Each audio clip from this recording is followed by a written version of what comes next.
جو میرے حلقے سے ہٹ کے ہے، پولیس اپ گریڈیشن. سر کیا وجہ ہے کہ پولیس اپ گریڈیشن باقی صوبوں میں ہو چکی ہے؟ یہ منسٹرز، یہ چیئرمینز، یہ پی ایس سی کے چیئرمین، یہ ہمارے سیکریٹری اسمبلیوں کے، یہ سارے ان کے گارڈز تو بنے ہوئے ہیں، لیکن ان کی آواز آج تک کسی نے نہیں اٹھائی. اور اس طریقے سے رکھا. سر گھر میں جو نوکر ہوتا ہے نا، اس کا بھی بندہ خیال کرتا ہے، رمضان کے اندر بھی خیال کرتا ہے، عام دنوں میں بھی خیال کرتا ہے. یہ اپ گریڈیشن نہ دینے کی وجہ کیا ہے سر؟ کیا وہ بیچارے بول نہیں پاتے، اپنا حق نہیں مانگ پاتے، اس لیے ان کو حق نہیں ملتا، یا سر کچھ اور وجہ ہے؟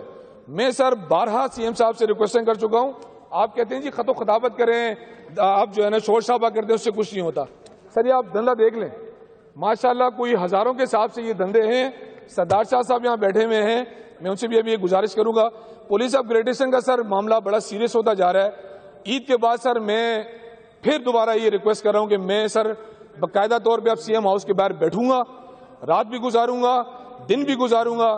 میں چاہتا ہوں کہ ان پولیس والے جن کو ہم دن رات سر معذرت کے ساتھ ایک غلامی کی تصور کے لیے سے ہم لے کے چلتے ہیں، ان کا یہ حق ہے، ان کو ملنا چاہیے. ایس ایچ او صاحبان 3 سال سے لے کے 17 سال تک سر ان کو پروموشن نہیں ملتی، پھر کہتے ہیں کہ سندھ گورنمنٹ کام کر رہی ہے. ارے بھائی، جن کے اوپر ہم قانون کی عملداری کی بات کرتے ہیں اور وہی آج ہم سے محروم ہے، وہی اپنے آپ کو فیسیلیٹیٹ نہیں کر پاتے. میری سر گزارش ہے اس اپ گریڈیشن کے اندر ان کا یہ کردار ادا کیا جائے. سر ایک بات